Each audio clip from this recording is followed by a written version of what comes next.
Kemenangan Indonesia atas Myanmar, walaupun cuma 1-0, akan tetapi itu dirasa udah cukup menjadi modal penting bagi tim Garuda mengarungi laga selanjutnya. Memang sedari awal tim ini banyak diremehkan akan menjadi bulan-bulanan di grup mengingat pemain yang tampil mayoritas adalah U22. Akan tetapi nyatanya usia memanglah hanya sebuah angka. Dan itu dibuktikan dengan penampilan wani anak-anak muda Garuda untuk meladeni permainan keras Myanmar yang tampil dengan skuad terbaik. Sesuatu yang kemudian juga menegaskan peringatan Thailand kalau Indonesia walaupun tampil dengan U22 nggak akan semudah itu dikalahkan. Hal yang kemudian diketahui cukup membuat Vietnam dongkol karena mereka pikir dengan main away di pertandingan perdana Indonesia nggak akan bisa meraih kemenangan. Apalagi Myanmar di mata publik Vietnam terbilang sebagai tim alot yang sering menyusahkan.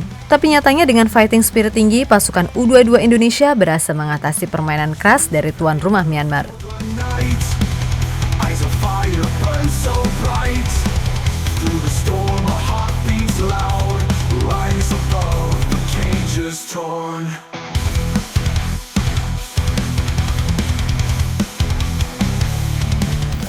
Yang muda yang bereaksi, itulah kalimat yang pantas disematkan atas perjuangan timnas Indonesia di Piala AFF kali ini. Yap, meskipun awalnya dianggap remeh karena tampil dengan U22, akan tetapi definisi diam dan bermainlah benar-benar ditampilkan Indonesia di laga perdana. Lawan Myanmar di kandang mereka, didukung dengan lapangan yang keras, nantak merata, serta permainan ala Kung Fu Panda. Pasukan muda Garuda nyatanya mampu membuktikan kalau mereka selevel loh dengan pemain-pemain Myanmar yang senior-senior itu. Terutama di babak kedua, di mana Myanmar asli nyaris nggak bisa ngapa-ngapain. Dan di luar gol yang tercipta, ketahanan fisik para pemain Indonesia beneran asli keren pol. Yap, di saat para pemain Myanmar banyak yang tumbang, entah kram atau cedera, para pemain Indonesia bahkan masih bisa ngibrit sampai akhir laga. Ditambah semangat menolak yang mereka tunjukkan. Benar-benar membuat kemenangan ini memang layak untuk didapatkan. The truth, rise again, unite my youth. From the depths of despair we soar, broken wings no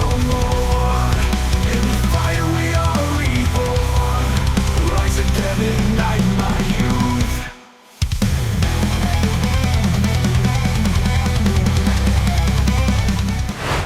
Sementara itu, kemenangan yang didapat Indonesia diduga cukup membuat Vietnam dongkol, sebab mereka memprediksi kalau timnas U22 rasa senior ini nggak akan kemana-mana. Namun nyatanya, situasinya benar-benar menunjukkan kalau Indonesia mampu bersaing. Hal yang kemudian seolah membuktikan lagi soal perkataan Madam Pang yang memperingatkan tim-tim peserta lainnya untuk gak anggap enteng Indonesia. Sebab kendati cuma turun dengan skuad U22, bukan berarti mereka bisa dikalahkan semudah itu. Karena meskipun usia mereka muda, tapi beberapa pemain secara pengalaman memang udah sering terlibat dalam turnamen besar. Sehingga secara mentalitas, tim ini sama sekali nggak boleh dianggap remeh. Nah, salah satu media Vietnam, yaitu Soha, bahkan menganggap kemenangan Indonesia atas Myanmar sebagai surat perang ampuh yang ditunjukkan kepada Vietnam. Di mana secara kualitas, meskipun gak sebagus dari tim utama, Indonesia mampu memberikan nuansa yang positif dengan tim muda kali ini. Pun begitu dengan media Nguyen lainnya, yakni Tan Nien, sekarang menolak meremehkan kekuatan Garuda apalagi jika berkaca kembali pada serangkaian hasil buruk yang diderita negara mereka saat bersua merah putih dalam 1,5 tahun terakhir. Dan ketika nanti mereka bertemu kembali di fase grup Piala AFF kali ini. Media Vietnam tersebut meminta semua elemen timnas Vietnam gak meremehkan tim U22-nya Indonesia. Di sisi lain, pelatih Myanmar, Nyo Hlaing Win, mengakui kalau timnas Indonesia walaupun pakai mayoritas U22 tetap menjadi tim yang sulit banget dihadapi. Terutama di babak kedua, Nyo Hlaing Win menjelaskan kalau ia nggak menyangka Indonesia bisa bermain begitu cair, yang mana itu nggak terjadi di babak pertama. Mereka saat ini bersiap untuk datang bersama pemain muda. Para pemain itu pasti lapar juga. Mereka juga mempunyai pemain naturalisasi yang akan main, sehingga mereka akan memberikan yang terbaik. Mentalitas mereka nggak boleh dipandang sebelah mata. Meskipun pakai skuad U22, tapi mereka berani tampil habis-habisan di lapangan. Ungkap Nyo Hlaing Win.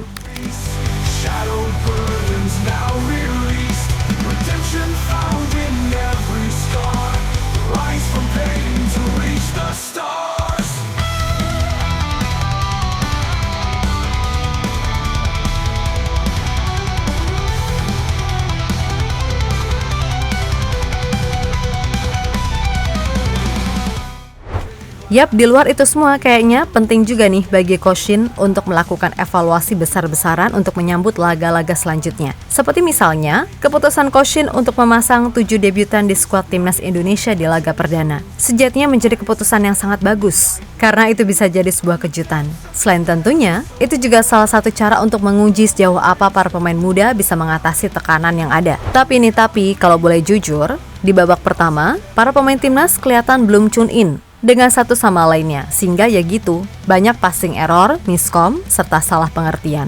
Ya emang sih lawannya skuad senior, tapi kembali lagi, kalau para pemain bisa lebih pede ya nyatanya, kobok-kobok juga kan mereka. Dan harus diakui juga, masuknya Rafa, Asnawi, Robi Darwis, serta Victor Detan mampu membuat perubahan nyata di babak kedua.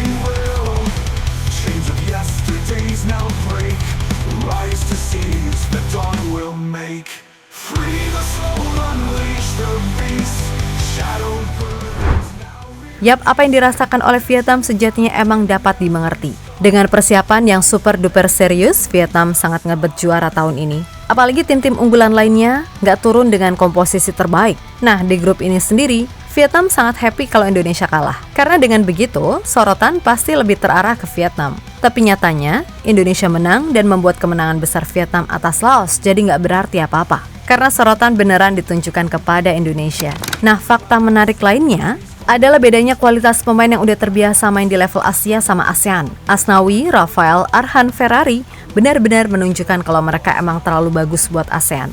Jadi bisa kebayang dong, kalau semisal Indonesia tampil dengan skuad utama, gapnya bakal sebesar apa.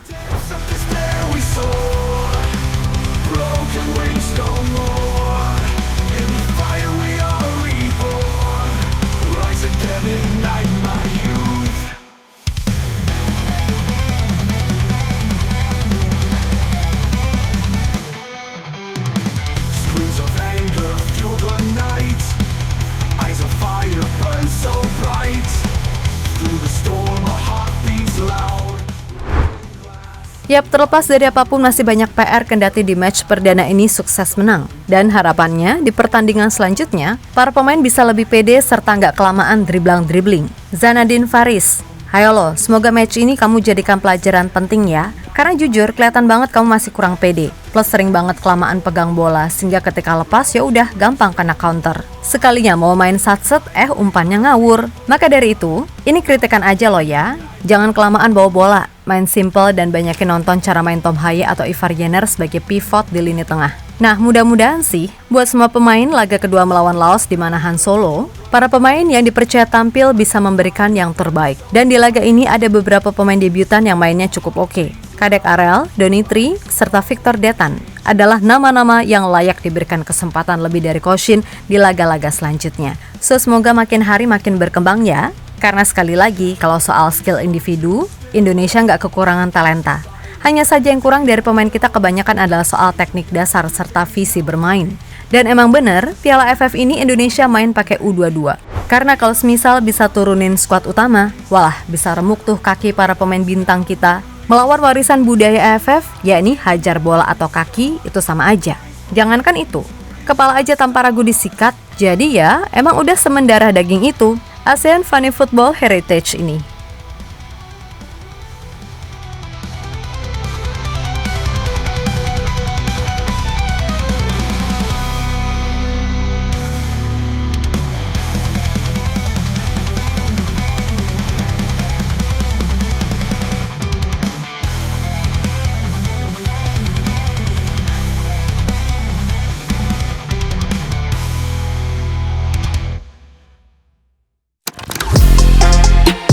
Halo, izin iklan sebentar ya guys. Jadikan ruangmu bernuansa timnas. Temukan beragam poster dinding, sepak bola dan timnas dengan desain menawan, kualitas premium dan harga yang tidak akan menguras kantong. Segera klik link Shopee di deskripsi video ini dan dukung timnas dengan sepenuh hati. Mulai dari dinding rumahmu.